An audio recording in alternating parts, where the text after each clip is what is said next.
The man was just about to bribe the dean, when the driver suddenly slammed the brakes. It turned out a little dog was blocking the road. The driver told him to take it to the dog shelter up ahead, but he found it looked more like a slaughterhouse, so he had no choice but to bring the dog back. He suggested others take it home to raise, but his co-workers' wives didn't like dogs. In the end, he still had to take it home himself, though he was also afraid of his wife. He could only hide it in the attic, but the dog still ran downstairs. This made his son discover the dog. When his wife found out, she was furious, and told him to send the dog away immediately, so he waited at a store for someone to adopt it, but he didn't really want to give it away. When someone came to adopt, he used all kinds of tricks to scare them off. The next day they took photos, planning to post an ad, but when he returned after posting the notice, he found the dog was gone. He kept asking his wife about it, and it was the first time she had ever seen him so angry. He tracked it to the market, and found the dog tied at a restaurant entrance. He pulled out a lighter to burn the rope, then hid the dog in his arms and carried it away. He gave the dog a good bath, and even his usually stern self became lively,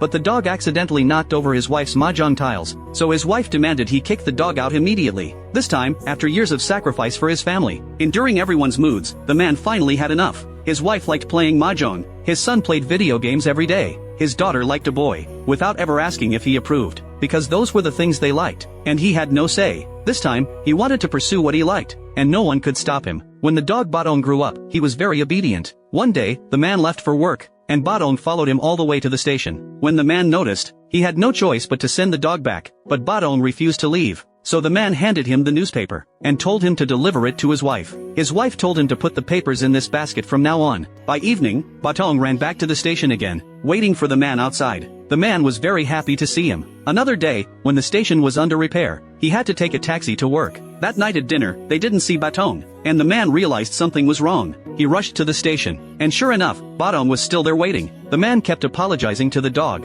and they even watched a game together on the way home. But one day, after leaving for work, the man never returned. Still, the dog kept waiting at the station, until his grieving wife finally moved away, but Dahuang ran away, and still came to the station every day, waiting for the man to appear. The newspaper boss, pitying Dahuang, so he had him take the newspaper home. The abandoned old house was left with only him. Many years later, the wife returned, and found Dahuang still waiting for the man. They followed the dog back to the old house, and he was no longer lively. Just then, the son called his mother downstairs, and she was stunned by the sight before her. Dahuang had placed all the newspapers in the very spot she once told him to. Dahuang had never forgotten his feelings for them, and at that moment, Dahuang quietly fell asleep. He finally heard his master's voice again. It turned out his master had been waiting for him in heaven too. At last, Dahuang was reunited with the one he had longed for.